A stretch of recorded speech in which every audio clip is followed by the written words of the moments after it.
And we're back for the second part of our two-part episode with Jesse and Gabriel. I hope you enjoyed the first part. On this half of the episode, we discuss some cryptids and some adolescent spooky occurrences with Gabriel. Please note, there is a brief discussion on animal mutilation. Listener discretion advised.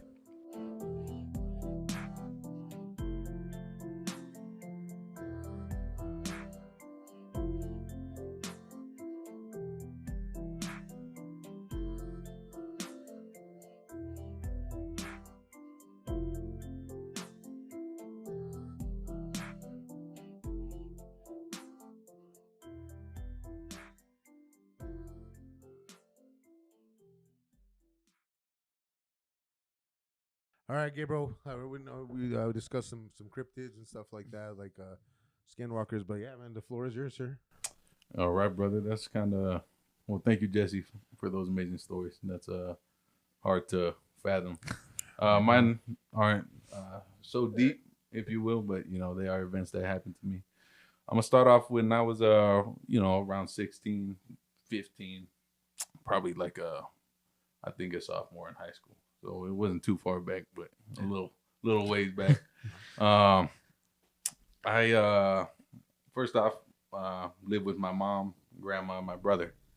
Now at the time, it was they still live there. My mom and grandma. It's a 3-bed, 2-bath. Okay. And me and my brother always shared a room. 3-bed, 2-bath, decent sized home. We always shared a bedroom. But at this time, my grandma and mom like kind of conjoined bedrooms because he's 3 years older than me. So he was probably like 18, 17. Okay. And, we're males, growing through puberty. So they're like, hey, bro, they need some space to, grow. Oh, yeah. So give you a little background. At that time, I was like a moody little teenager. I guess I was a late bloomer for like 15, 16. Mm-hmm. So like, all these hormones and like being all like moody, I guess talking about energy that would kind of contribute. I'd be a little grouchy guy. My room would be on the far right of the house. My mom's directly across. Bathroom right right next to her room, and then my brother's was next to mine. This all started with sleep paralysis. I had never experienced it, but I've heard about it, right? Mm-hmm. And we all, have those experiences like, oh, this is the first time. I slept with my door open, and I had the bathroom kind of adjacent to like a 45-degree angle towards me. So I could see the night light. Okay. And I woke up one night not being able to move. I'm all panicking. And I hear a voice, man. It's a female's voice. And the closest thing I can describe it to is Spanish speaking, but I know it wasn't Spanish. I don't know Spanish, but I grew up around it. So like you so it had like that accent, right? Like kind of like that Spanish Mexican accent to the way it was sounding. It was think about someone like praying or spitting off like constant like Latin, like Spanish, maybe Latin or something. It was a voice, but it kind of sounded like you have headphones on. It's right there in your ear. And I'm looking towards the doorway.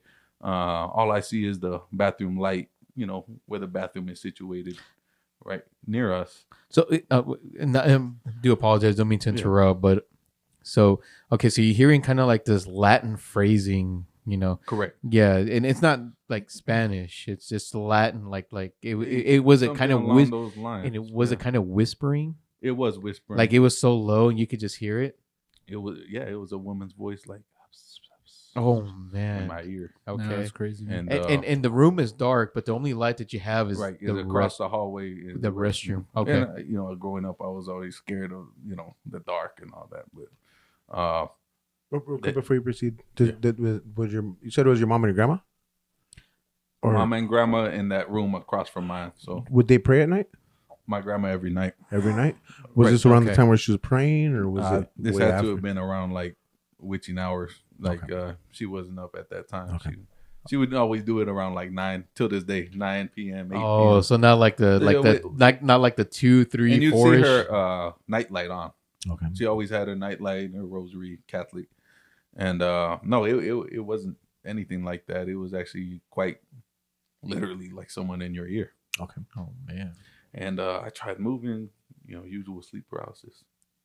Can't move till you get a finger going and rest of your body, and oh my goodness, you fall asleep.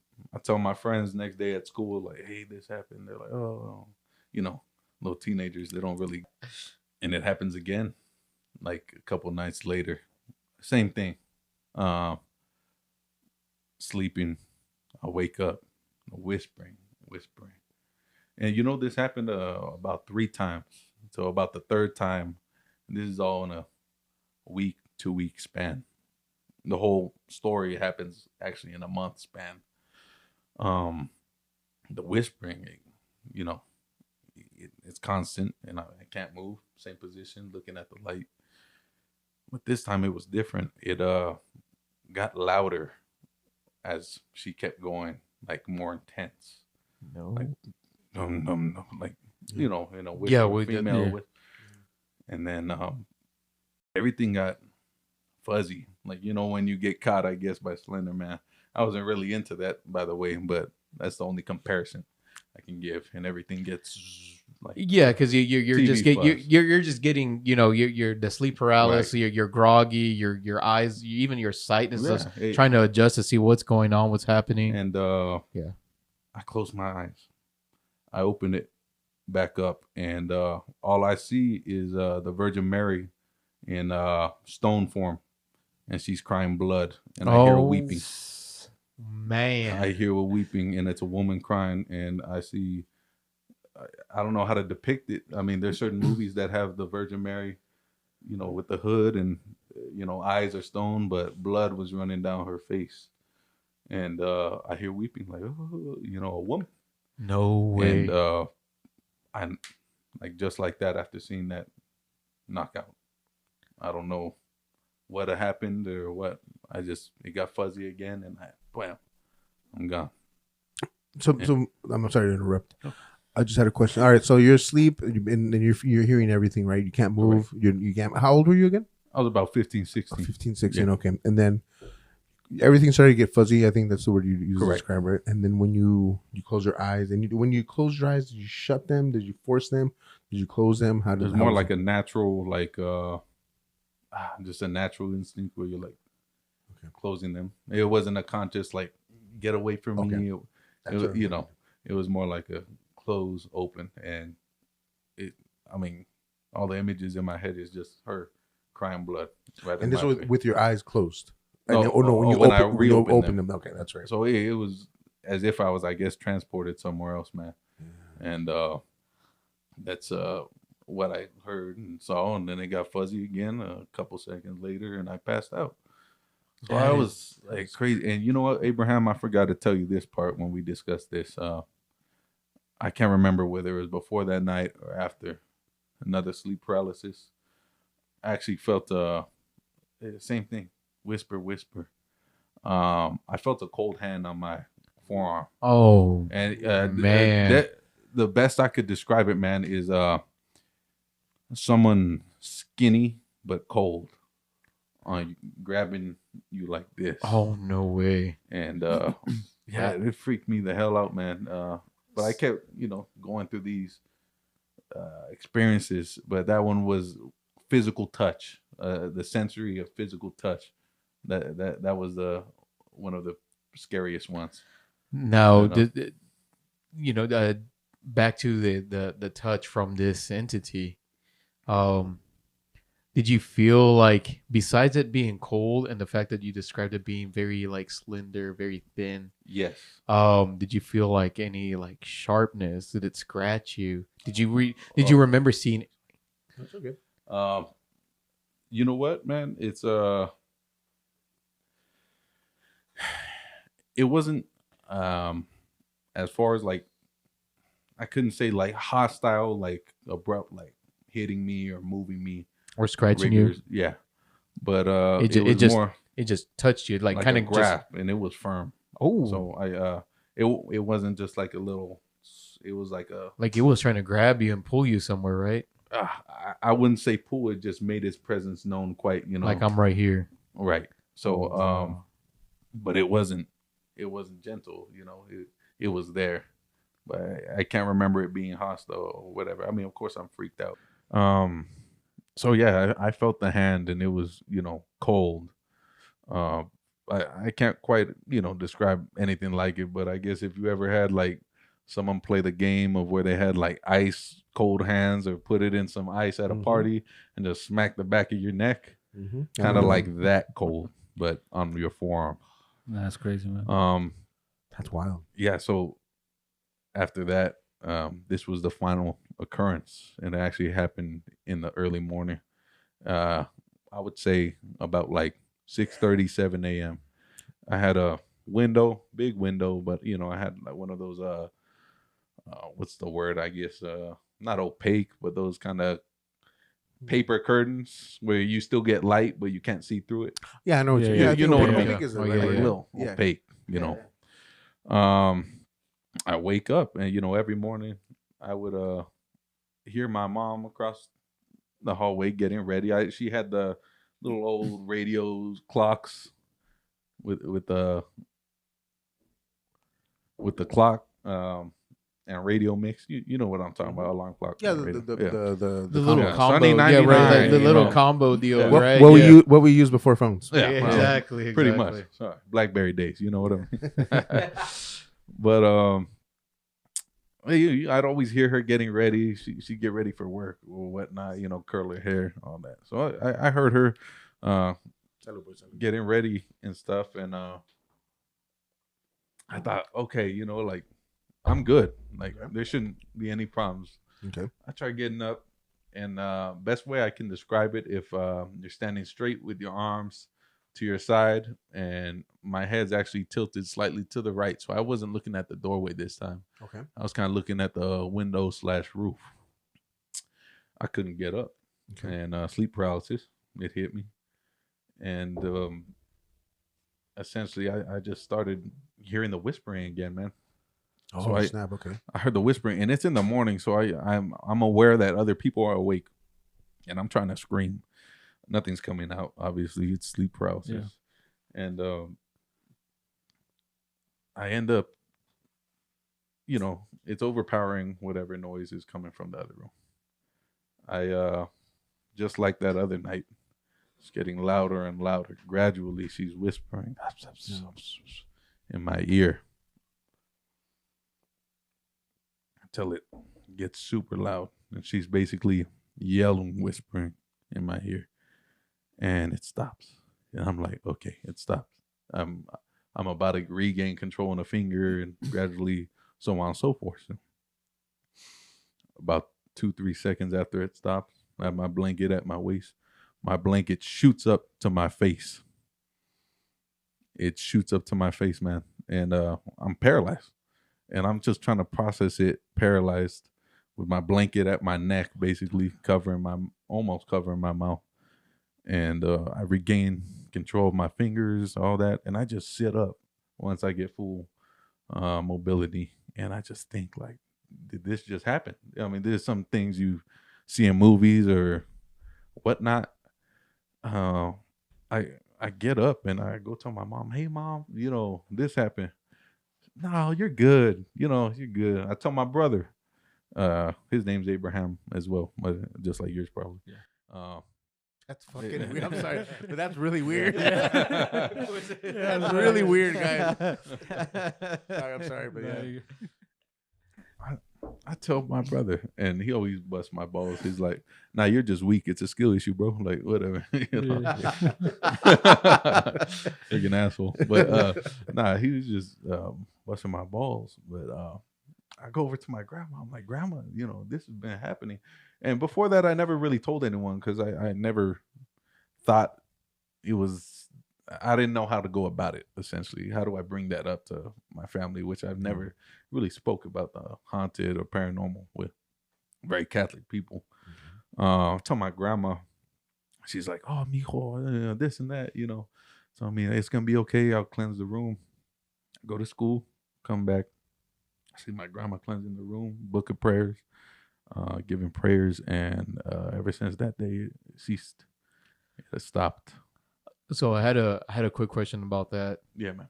So that last moment that you had, that very I mean, it seems like this sleep paralysis entity was really trying to attack you. The fact that it even showed its presence by touching you, right?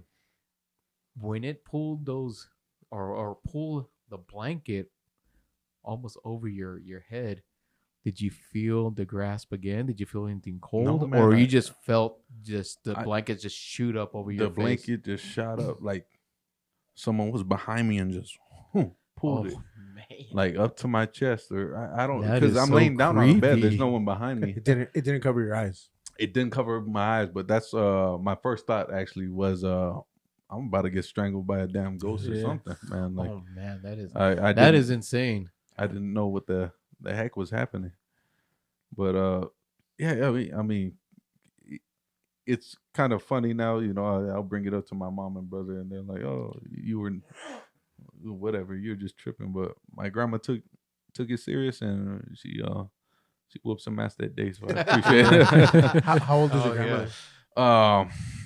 At the time she was probably in her 60s, like 70s, and In her 70s. now she's like 84 or something. So, it's the older heads, man. yeah, the older They heads, know, yeah, most they know, religious and all They that. know what's up. Yeah. I'm not saying religion is everything, but it does carry some weight, especially with Jesus Christ. Oh, absolutely, Yeah, for sure, bro. absolutely, yeah. Wow. And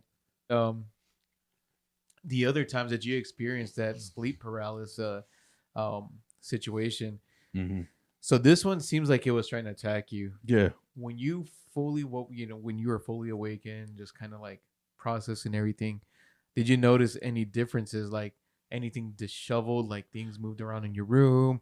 Okay. Yourself, was anything like, I know you mentioned that you didn't have like any sort of markings, scratches, or anything. Yeah. But anything disheveled that you noticed, like, why is my clothes on the floor? Why was my blanket, besides that moment that you mentioned, why was it off of me, or why is my shirt halfway off, or whatever it is? Yeah. You know what, man? Maybe it's just me being a dumb little kid or whatever, but I wasn't that observant, to be honest. I was just focused on the holy crap, like this actually just happened. It kind of shell shocked a little bit. Well, absolutely. I Yeah. It's I absolutely didn't. natural, though. Yeah, That's natural, I didn't let it affect Yeah. how I behaved at school or nothing, but it definitely took me aback for sure. Were you afraid at times, especially during those experiences, to even fall asleep? Like, were you trying to fight the sleep, where you're like, I don't want to, I get something to distract you, like maybe having a TV on or a radio on or anything before you fell asleep, or you just kind of willed it through and like, I just honestly felt like it was one of those things that, like, fuck, I'm gonna get through it. I hope, but I'm gonna go to sleep. It's So one of those things. I maybe it's an old fashioned mindset, which but it's just like, oh shit, that happened. Like, don't fucking talk about that. Like, just forget it. Brush it off your shoulder and shit. Yeah, like, it never happened. I'm just gonna go to sleep. yeah. Try to, you know what I mean? Flexed on it, and yeah. No, man, but you know what I mean. You're kind of like, fuck, that happened. If I think about it more, it might happen again, and But like I said, maybe being a little moody teenager contributed, I guess. But as far as through my teenage years, that was about it. There was like, I'm not too sure, if there was like a study or like a hearsay type of thing, but I've read and heard that supposedly within those ages, those adolescent ages between like 13 to 17 or even up to 18, there is that poltergeist effect. Really? Yeah, where because of raging hormones and When we're going your through energy puberty. and all that, Everything's all of changing. those things changing, there is a lot of activity that can also contribute to some sort of paranormal state, or even like some sort of entity being brought upon just because of how chaotic things start to change and seem.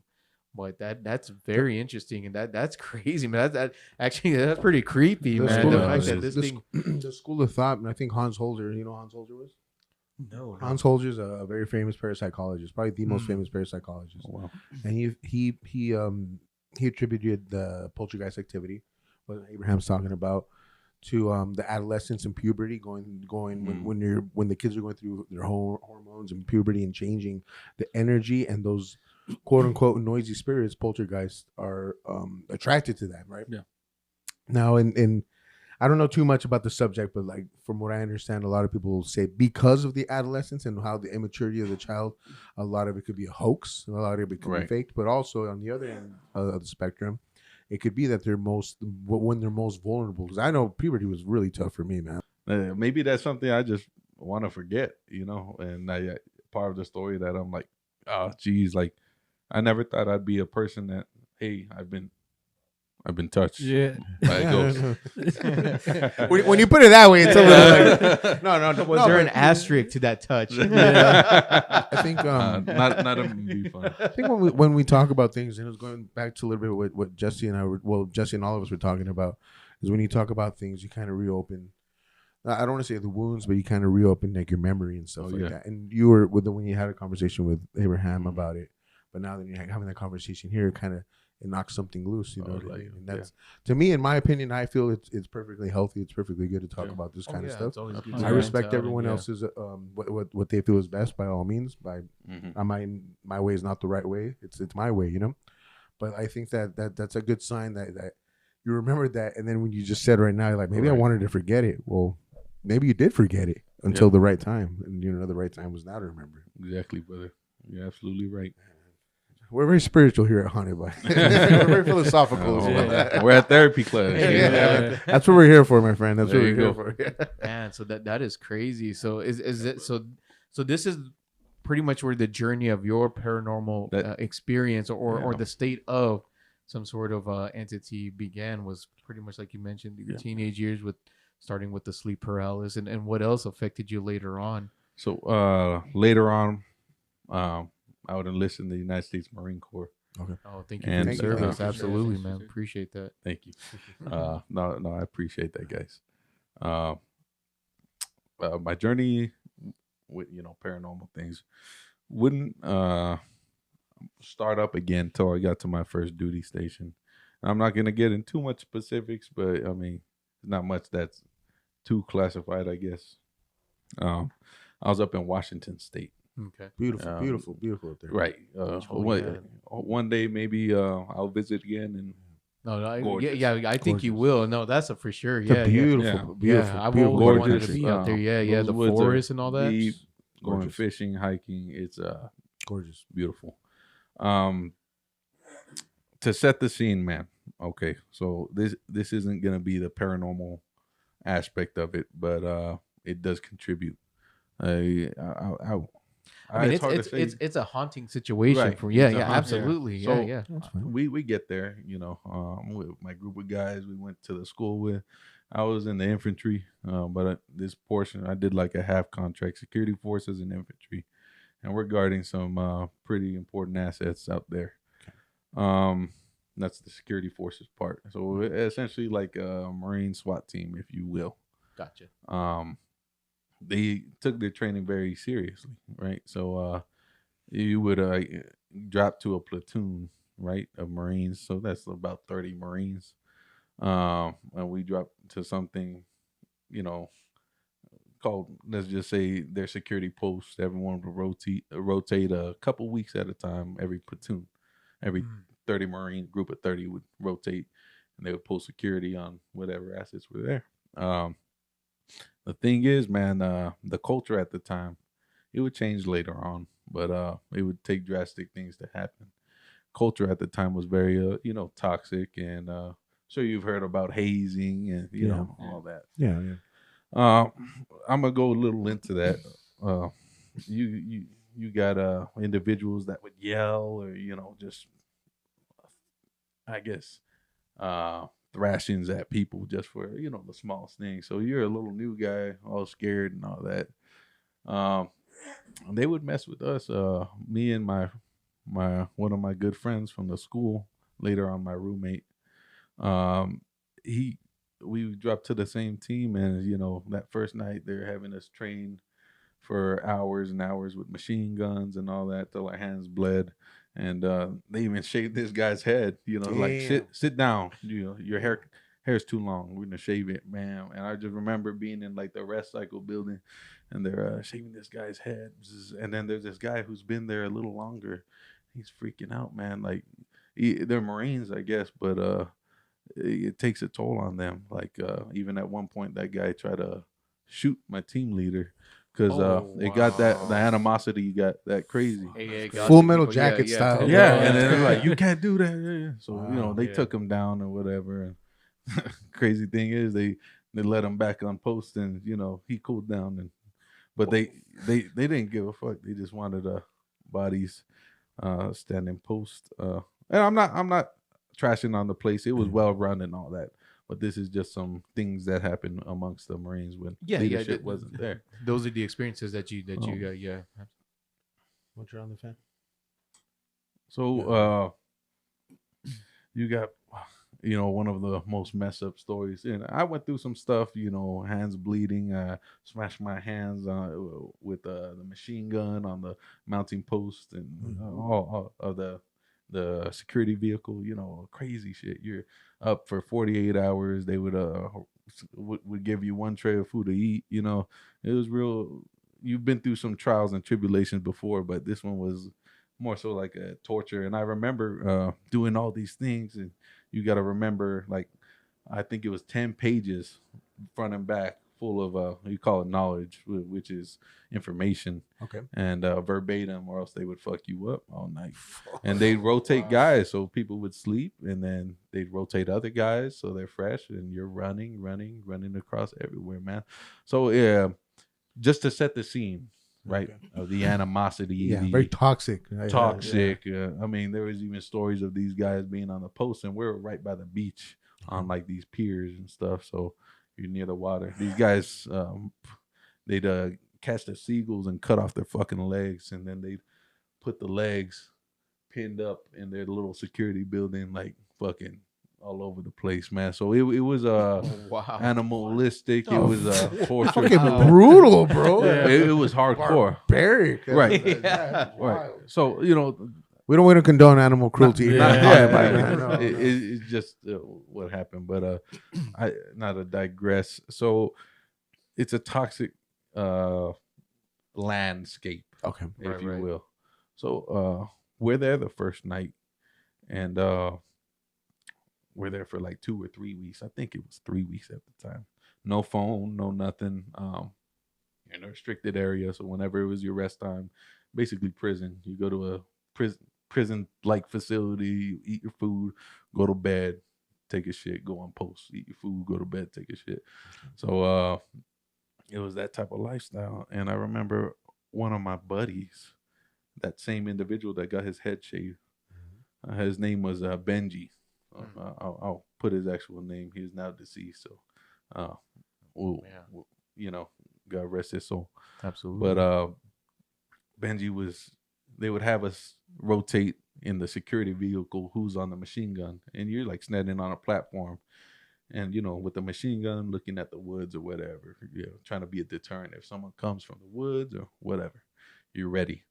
Everyone else, they didn't give a fuck. If any superiors would come, they'd sleep, until that guy on the machine gun would be like, hey, wake up, someone's coming, I would be awake studying because I was scared to get fucked up, whatever. Right. One night he's looking at the woods, and you'd have people come, civilians, come down and work on the whatever they needed to work on. So they're authorized people. But he sees something, and he comes down and tells me, hey bro, do you see that? No, well, what are you talking about? And he's like, I saw a woman in a white dress with black hair walking in the forest. And there's this road going up a hill, and we're on a pier, and we're staring at that road, and she was at the corner of the road, and she walked in the forest. I'm like, what? That's weird. Like, what's happening? So we, the team leader and the other 4 guys, they wake up, and then they're talking to us, asking questions, and he asked them, hey, Corporal, what, I saw a woman in a white dress walking towards, in deep in the woods. What was that? He's, he's like, oh, you saw the jig. What's the jig, What? Corporal? He tells us a story about, maybe urban legends changed or what, it's been passed down so long. It's called the Jawless Indian Girl. Right? Jawless Indian girl. Oh, Jawless wow. Indian Girl. So apparently, back in the way when it was tribal land, and this tribe lived there, and then she was the chief's daughter, something akin to that. I can't remember the exact situation, either the settlers or people looking for pelts, or another tribe came in and killed everyone. They did the R word to her, and they cut off her jaw, and she died. Supposedly she had been haunting that area ever since. Holy hell. Yeah, Hundreds of years, I'm assuming. hundreds. Yeah. And it's been passed down, I guess, Marine. Wow. And that base has been there for a fat minute. So What the hell? that was a crazy part.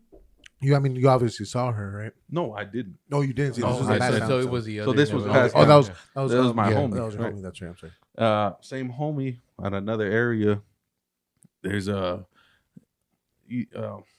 long road, but it's pier on the water, so it's Okay. spokes and it's concrete, and then it's basically like street lights. Okay.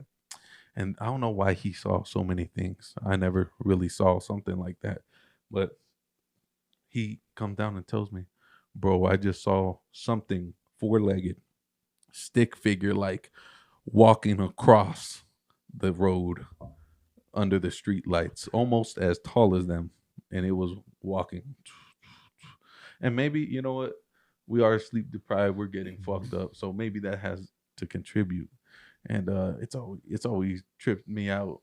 But yeah, we asked people, and they're like, you saw the stick man, and it's like they had names for all these things. Yeah, Oh, that's what's wow, crazy. That's crazy. So it's yeah. not like only a one-off account. Yeah. Maybe this has been passed off from Marine to Marine. Keep on going. This is where I'll end this little story about my friend. He later on would be in the sleeping section. It's called a berthing, little 3 foot by 6 foot, little coffins, if you will, I guess. But you Sounds sleep terrible, in them. yeah. Yeah, it was I ass. was just like, oh, Sweaty man. mats. It was Yeah. just ass. People hanging their towels. It smelled like God Oh, knows what. man. He said he was dreaming and he saw the jig's face of a woman with no jaw, and her face started melting in front. Oh, And he woke up. So I'm bringing that up just because it's an interesting story. yeah. I kind of want his story to live on. He's Yeah. long gone now. But as far as my account, there's really two. I had been there for months now, so I got a little, time under my belt. And I'm not, I would say 5 months in, so I'm still new. Okay. I go on a security post with this other guy. He's been there for a year and a half, so it's all about seniority. Like, hey, you're a new guy, you're a boot, whatever. We go into this post, and it's a machine gun post. So it's like a half circle with think of it like fiberglass 4-inch windows on each side, and then like a 3-foot gap in the front of the building so the machine gun can traverse. Okay. And we're in a valley, and there's water in between us and another island, whatever, right? We would have the red lights on. So the theory behind it, or it's not theory, it's the truth. At night, you put red lights because you can't see that from far away. Okay. So white lights you can't see, but red lights, if you ever notice tactical things, you won't be able to. Yeah. Right. Okay. This had a little on the left backside. It had a little like prison restroom, and it had a shelf with bleach, paper towels, all sorts of cleaning stuff, so you can clean. Well, this guy, we'll name him B. Okay. B, he's more senior, so he didn't give a fuck. He would just fall asleep. Okay. And I was like, okay, that's cool. I had my little radio, and I would switch it to a channel and talk to my homies on the other, positions. Okay. So we'd be talking and stuff. And to give you an image, I'm at the edge of a beach, so we're above the beach, about 7 to 10 feet up on these spokes, and then it's the concrete building. Okay. So the beach isn't like California; it's like rocks and stuff. And then right at the end, going towards inland, there's like a 6 to 7 foot drop. Okay. So they had paved concrete over it, but that's kind of how the beaches are over there. It's like the grass and forest, and then there's like a drop, and then the rocks, and then it's the water. So they had like a fence there, whatever, pretty nice fence. And I'm just talking to my friends. You'd see the wildlife all the time, like cranes or otters, or beautiful place. But this night I saw a coyote walking on the beach, which is interesting because I never really saw coyotes. I see deer and whatnot. And the thing about this coyote is he's walking. He came down from that 6 foot drop. It's concrete, so he's able to walk. It's like a incline. Okay. He walks and he stops right before the machine gun pit, and he sits down and looks up at me. Oh, and wow. For 10-15 seconds he looks up at me, and then he gets up and then walks away. And I'm talking to my friends like, oh, whatever. I didn't mind it much. I just saw the coyote. Well, this thing, I maybe had some energy or whatnot, but I'm in the front near the machine gun. About 20 minutes later, in the front by the window, there's no wind or nothing. My buddy's in the left corner near the bathroom, passed out, sleeping on the floor. All I hear is a big whoosh crash. I look to the fucking bathroom, full bleach bottles, trash bags, everything fucking tornadoed, man. Everywhere. There was trash bags in the toilet. Everything was obliterated off that shelf. And I'm talking about like, a full bleach bottle is about like 4 pounds, maybe, give or so. And I'm thinking to myself, like, how is this possible? Like, so there's no gust of wind. I'm right by the window. There's nothing. So all of that was like just tossed everywhere, opened up, like scattered, just obliterated, man. And bleach bottles were like emptied out, like someone just tossed them all over the place. Or? Not emptied out, but they had been thrown. Okay, I get you. Okay. The paper towels had been like someone fucking. It was those big rolls you get at the corporate places, just ripped up and thrown everywhere. And then the trash bags were even like they're like those. Big ass trash bag cylinders, I guess. The can liners? Yeah, can liners. Just a couple were out and they were on the toilet, and the actual thing was like over there on the floor in the corner. And I mean, I'm assuming, I don't know, I heard stories about skinwalkers and stuff, and that might be it, but maybe it was just a entity that was there at the time. That is insane. Well, I was going to ask, are coyotes native to that part of Washington? Yes, you'll see them out there. So that's why I'm kind of skeptical of that theory. But I just recently thought about it, like, oh, shoot, they're usually coyotes from what you hear. But either way, like, is a coyote going to rip apart paper towel roll? You know what I mean? Like, no. You know what I mean? Like, and if it does, you're going to see like little claw marks. Yeah, and that's what I was thinking too, because even the behavior, how he mentioned that the fact that he calmly walked up to him and sat there, like if it was a behaved domestic dog. And I was 10 feet above the ground at that point in a concrete fucking pit. And that it was just staring at him, like just looking at him like a domestic. No other animals noticed me. Crazy. No other animal. He paid you any mind. Huh. That is what do you think happened with the bathroom? Honestly, I think it was poltergeists are the ones that enacted or touch things and move things around. I think it probably was that moving through. Okay. I can't attribute it to anything else. I mean, the coyotes just like a little ancillary thing that happened, but that main portion, I think it was a ghost or something. That is insane. Now the partner that was with you at that time, fucking asleep, man. he was still passed asleep. Well, he was older and he knew it was up. Right. I'm sure he fell asleep for a reason. Yeah. If everybody already experienced something like Mhm. a lot of that kind of stuff, then they would know. He probably knew it was up, man. Probably Yeah. like it's easier to just go to sleep. Than to fuck with this. So yeah, that guy didn't quite care, but I told my buddies and they're like tripping out and stuff. So that was one of the more tangible encounters. All right, brother. This next one takes us to a more lively time. So it wasn't all bad, if you will, like just the hazing and all that. You gain seniority, shit gets better, and just like any traumatic experience, you start doing it to fuckers. Okay. Yourself. Okay. And I'm not proud, but I've hazed, kids too and all that. But this takes me about my midway points in that. So I'm cool enough to get with the older guys, senior guys, and I'm still kind of new where like, whatever, you're not the most senior.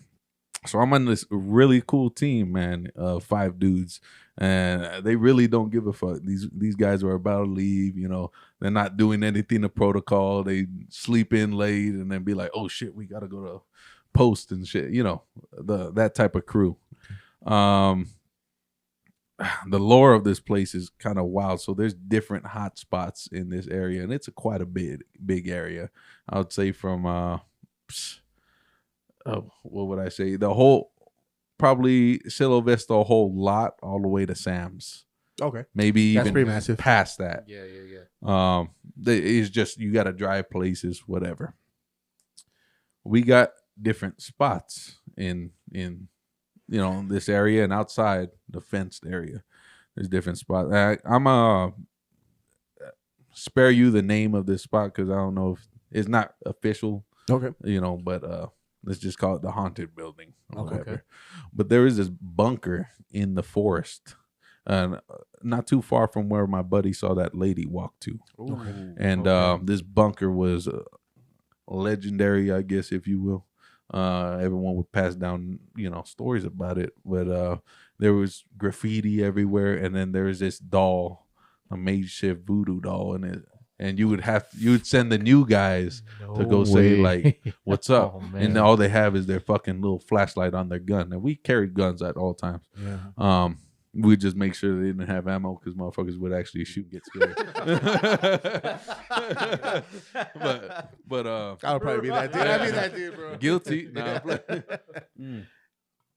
So we go there and we had night vision, all that cool shit, right? So we sent this new guy in there, and we're not too far off, about fucking 40, 30 feet in the brush, but we're like, follow this little deer trail. Okay. And it's down that way. Man, he gets there, you just hear screaming. And we're like, oh shit, like let's run. And I guess he was like freaking the fuck out. But yeah, it's so weird, man. It's like inside the little hill.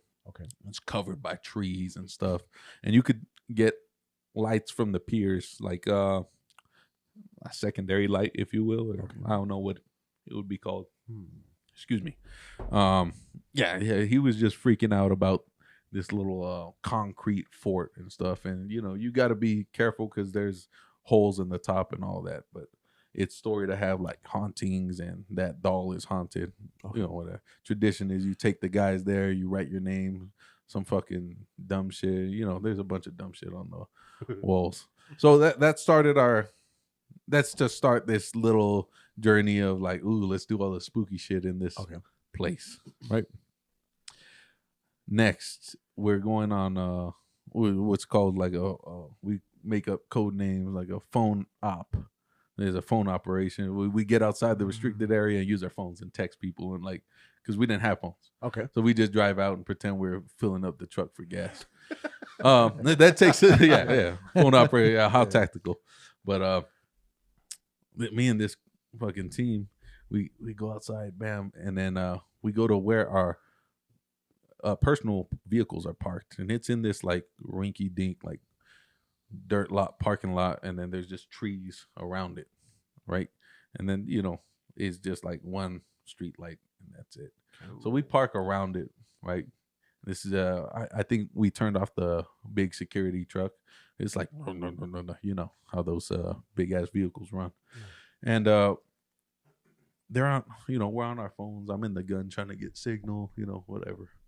And then two of my homies, the more senior guys, they go up to their vehicles and you know, get their phones. But I see them both like merge together and like come close to each other, and like they're looking around all weird. And I'm like, okay, that's a little weird. Like it might be nothing, right? You know what I mean? And to give you imagery, there's a parking lot, a road, and then the fence, big ass fence. All the way down there is the big gate. Okay. And to the right's the big gate, but across is just a fence to the woods inside the area.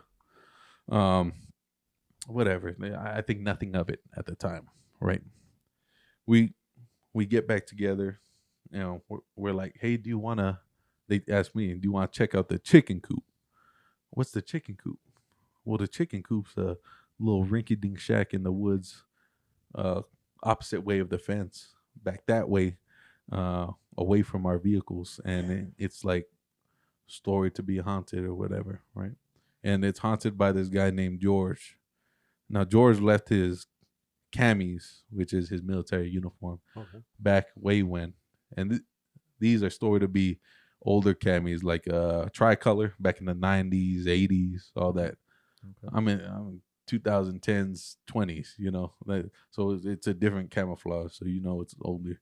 And I'm like, oh fuck it, like whatever. I don't really give a fuck. I try to be a tough guy. So we go in there. We have our flashlights and everything, and we see the chicken coop, and it's literally a rinky-dink shed, but it has like the chicken wire and all that, and it has some shelves in it. I'm like, oh, that's weird. Yeah, it's nighttime, fucking no illumination from the moon, just no way. Like woods surrounded. So it's pretty dark. Yeah, we're about So if you didn't have your flashlight with you, how dark would it be? Could you see the like, only light you would have is about I'd say we're about 100 yards in the forest. Oh. So that parking lot light, you could see it covered by trees way in the back. But you would be pretty fucking scared, man. You just see the big ass trees, taller than shit. Huge trees. Anyways, very dark. So we go in there. We see the the uniform, and it's hanging on a noose. Inside the chicken coop. There's a noose right in the center, and it has a camo. His shirt, we called it a blouse. His shirt, camouflage shirt, and then his camouflage pants were on a shelf, right?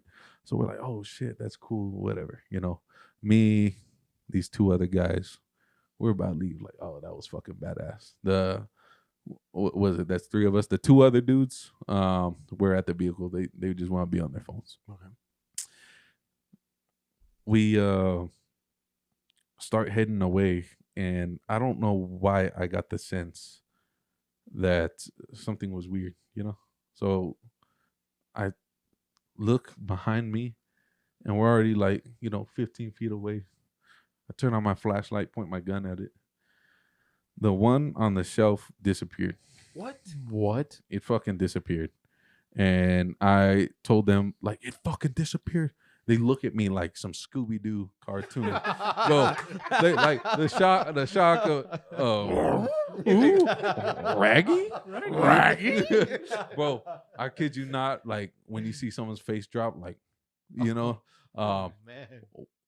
Like little kids, man, we look at each other like we just threw a fucking rock through a neighbor's windshield, and we run. We fucking book it like as fast as possible. Little motherfucker trips on a stick. We don't care, man. We're running, bro. He's like, "Hey, don't leave me." No, I'm playing. But no, we get to the security, the vehicle parked and shit, and one of the guys is like that's fucking crazy, whatever, because they both looked back and saw it. And then the other dude is like, how do we know we saw it? How do we really know? And then his friend's like, fuck no, I'm not going back. Like, fuck that shit, all that. And I'm like, yeah, how do we know? Well, me and him go back. We barely get 20 feet from it. We both point our flashlights. It's gone. We fucking look at each other. We dip the fuck out of there, bro. So you confirmed it was gone. Double check that shit. Dude. And I don't know what it is about running through the fucking woods at night, but you feel like something's watching you. You feel like some. So, hey, I'm pretty freaked out, right? Yeah. So we get in the vehicle. Let's go. Driver fucking turns it on. Like, fuck it.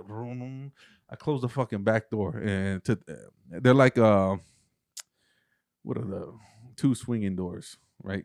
So the back doors, kind of French doors, if you will. I don't know another. I know what you're talking about. Yeah. Like a paramedic. Yeah. Right. And it has two windows, and they're bulletproof, whatever. It was a slightly dusty vehicle. We were driving on dirt. We're driving back to the headquarters building in the restricted area, and I'm looking back at the window. I'm trying to look back. Bro, I see a handprint. And I'm like, no. Like, I was like, okay. Like, I'm going to play it cool.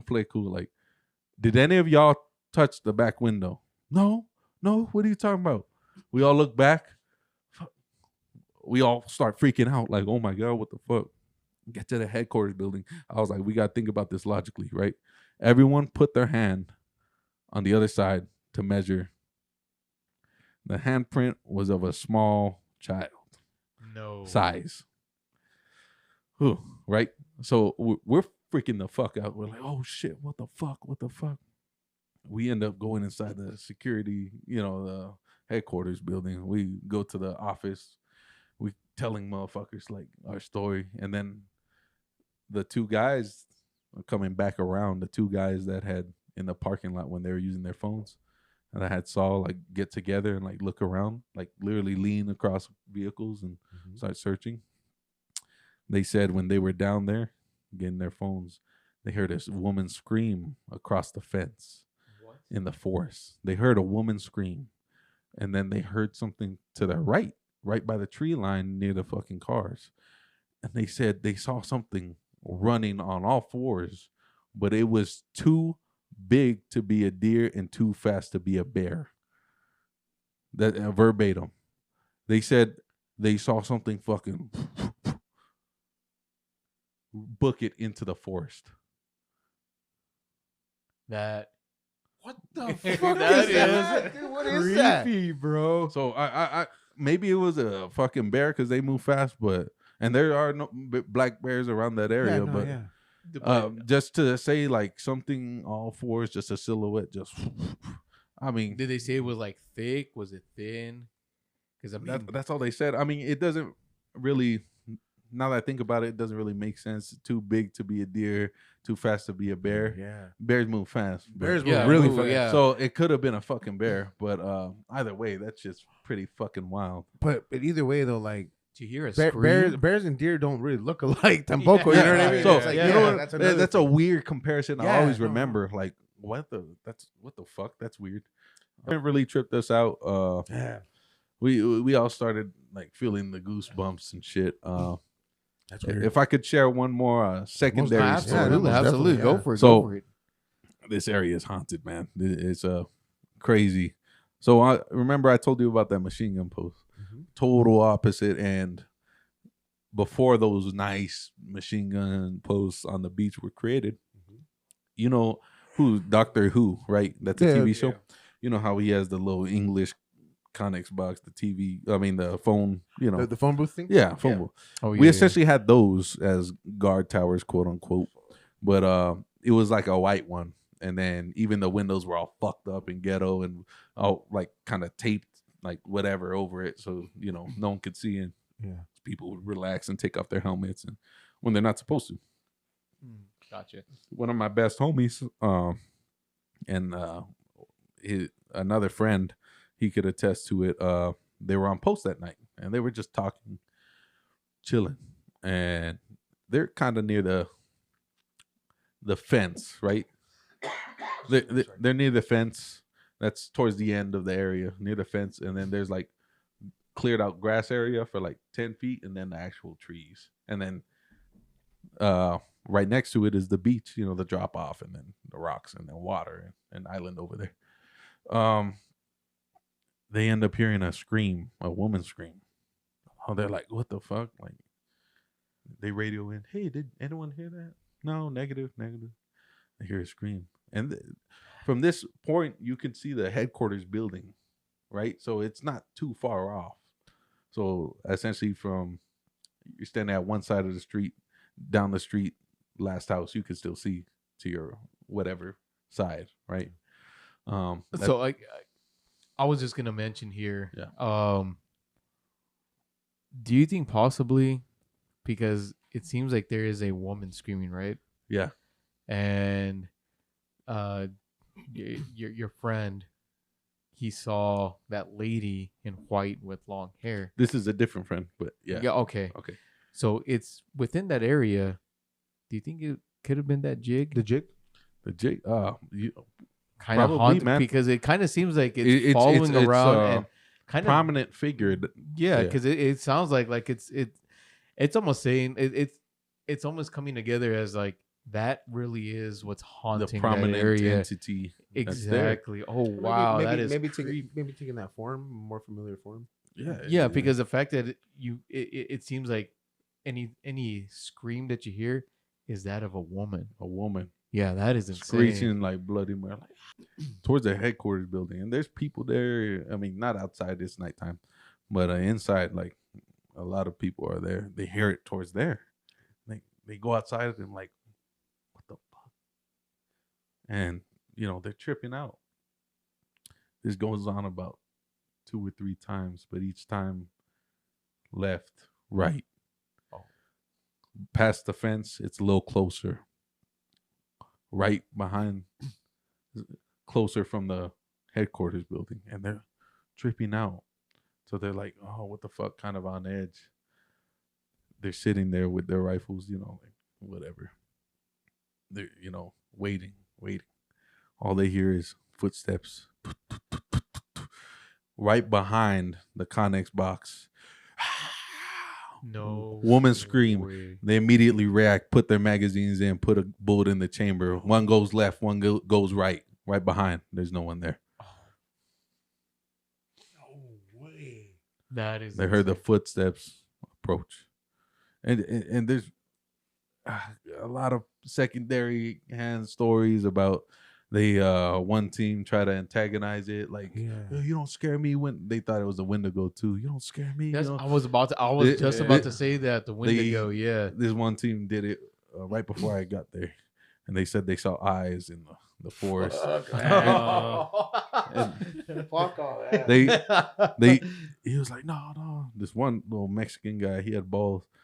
He got scratched across the chest. No, by something. It's usually the ballsy ones, man. The ballsy ones get fucked with. Yeah. But I'll leave you with one more. These are stories from my friends. Obviously, Most definitely. That parking lot, right, or from outside the restricted area. Yeah. It was semi far, so you'd have to walk like 2 blocks, I guess, in a straight distance wise, in a straight road down to the gate. And you would keep going, and there's this bridge that would go over a ravine, and it's probably fucking high bridge. I would say El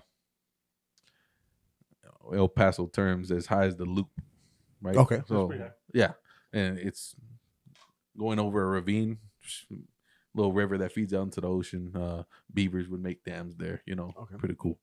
That sounds really cool, actually. Yeah, no. And then you see the water, and most beautiful place I've ever seen. Yeah. But one of my buddies, he had a girlfriend at the time, whatever. They all get there with his little new group because they were new guys. And he's like, hey, I'm going to stay back and fucking talk to my girl for a little longer. All right, then, whatever. The group of like 5 guys go down to the headquarters building. He goes alone. And I'll tell you this, I've walked that path many times. It is an eerie feeling going down that way, and it's just little street lights, right? So he's walking on the bridge. He gets a feeling, but ignores it. He gets to this portion to where he hits the dirt road. There's grass in front of him, and it's kind of like a hill that goes down, and then the building's like 50 meters in, right there, but it's in like a cutout part of the hill, right? So you have to. There's a perimeter gate. So when you're walking along that gate on the little pathway, you're like above building level, and then you go down, get to building level, and then go down the entrance. He's at the point of where there's like a little clearing before that at the top of the hill, right at the bridge, and there's trees there, then the little pathway. And you're walking the path on your left. I mean, the path in front of you, trees on your left. To your right is, the gate, and then the building to your right. He's walking, and he sees two pairs, two eyes. No, two sets of whatever. Yeah, two eyes. I'm sorry. And usually deer, they're not very much scared of people there. They're you're not able to hunt or nothing, so they don't really care if you're right next to them. Oh, they're not scared of humans. Just yeah. They're it's illegal to hunt there or whatever. You're not restricted there. He sees it. He's like, oh, it's a deer, but something different about the color. It was like this yellowish, weird color. So he looks a little closer. He stops, and it's right at that point where the path starts, but right where the light hits from the street light, just dim enough to where it's dark, but there's bushes right there and then trees. He looks a little closer. He sees a big body, like a huge mass, and then a deer skull with antlers.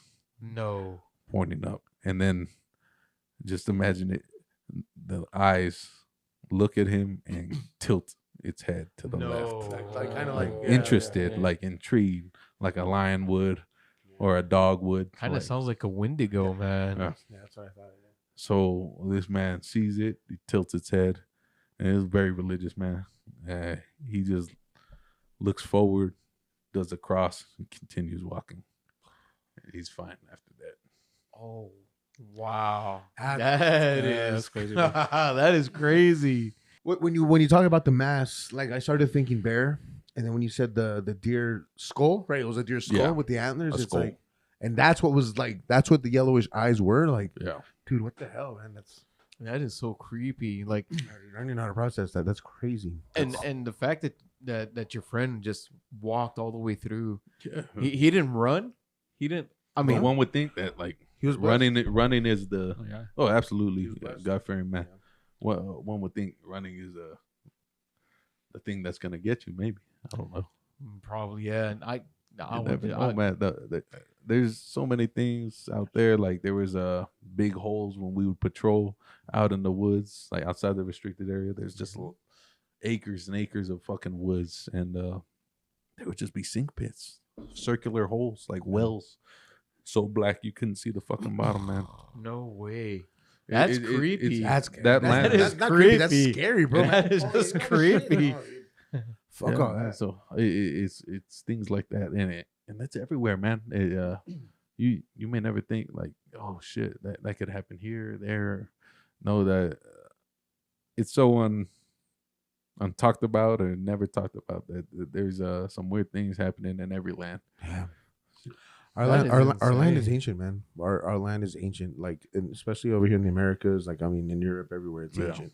There's so much tied to these lands that we don't really know about, man. Like, I mean, here, like, let's just say, like, on the east side, we're saying around, joking around that, like, that there's something up with those lands. But even though the land hasn't been developed by humans, doesn't mean things haven't happened out there. Oh, absolutely. I mean, there's just, as we began our conversation, it's the energy, you know, just that type of energy, whatever just created that influence, you know, for that area, you know, and the belief of all of these type of entities, you know, that's where it's just so, I mean, we can all chop it up. What a coincidence, right? Yeah. But then some of this coincidences, you really can't explain. And I'm glad. I'm sorry to interrupt. No, go ahead. I'm glad you brought that up because though most of these occurrences were during the time where everyone was suffering, and it was a dread. I don't know how to describe it. I've never really felt that in my life, except those points. But I'm going in for the 2 weeks. I'm dreading it. I know what's gonna happen. I'm gonna suffer, and a lot of us, the new guys, and there was a bunch, would feel that way. And I had hours to talk about this when I was working. I think it created like maybe like an energy portal of just despair. Like Oh yeah. sadness, Yeah. crying. Yeah. There'd be guys crying and in their fucking little beds and shit, and they would just get fucked with every day, fucking injuries, and dudes with broken thumbs still fucking going at it, man. So it was a weird suffering. It was in a bubble, and you couldn't leave that bubble. Goes back to energies, man. There's a reason that the most haunted places. Have you ever just stopped and thought about what the most haunted places are? They're usually places where humans feel a great deal of emotion, whether it's positive or negative, right? Let's say like in a hospital or an asylum, when there's just atrocities happening to somebody. Battlefields, right? Yeah. You're seeing horrid things going on. And then the opposite, like hotels. Hotels always haunted. Yeah. Now people stop and think, like, why are hotels haunted? When you're at a hotel, man, you're doing pretty good in life, bro. You're doing good. You're ordering room service.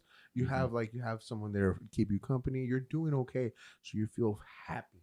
Right, And exactly. those extreme emotions that we have as human beings can be tied to certain places. And what you're saying about everybody was not doing good when they were at that time, I wholeheartedly believe that had a lot to do with it too, man.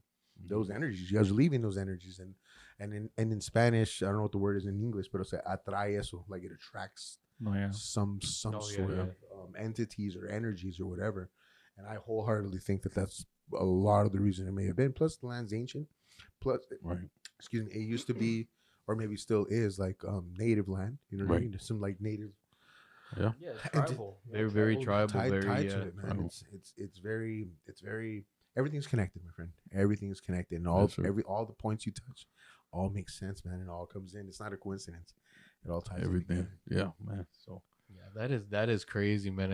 And once again, just like Jesse, thank you for sharing those experiences and those stories. And anytime you feel like sharing any more, just definitely let Milo know. And I was expecting some Scooby Doo shit, man. But Yeah. No, we had a bunch of Scooby Doo laughs here, man. Shit. No, I'm kidding. I'm crazy, kidding. man, No, yeah. but yeah, man. I really, and Abraham didn't really touch on your guys' stories until right now when you got here. So like, I'm really glad I came into it cold and not knowing, because I could get the full Like the effect. Reaction. Yeah. and the full effect of it. You're absolutely right, man. Oh, that's wild, Yeah. man. What do you guys have anything else to add? Anything else in closing? No. That's about it, man. We're just very blessed to have this opportunity, man. And We're the best ones. No, I appreciate it, man. thank you guys I for appreciate you guys, man. being And some cool and guys. you guys are always welcome. You guys, my door's open. You guys are part of the Haunted by family, man. Like, you guys, whatever you guys need from me, please let me know, man. I really appreciate we it. appreciate again Appreciate sharing that, your man. story, your experiences. It's crazy. It's to digest all of that, and yeah, man, that's pretty awesome. And thank you guys once again. Appreciate that, brother. Yeah, absolutely. And with that, we're gonna go ahead and we'll talk to you guys next week or next time. Thank you. Appreciate you. Thank you. Bye bye.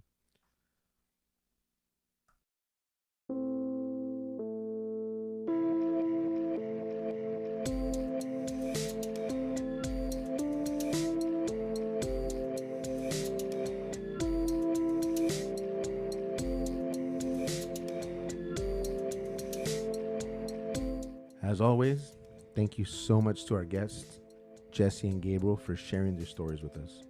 Another special thanks to our frequent contributor, Abraham.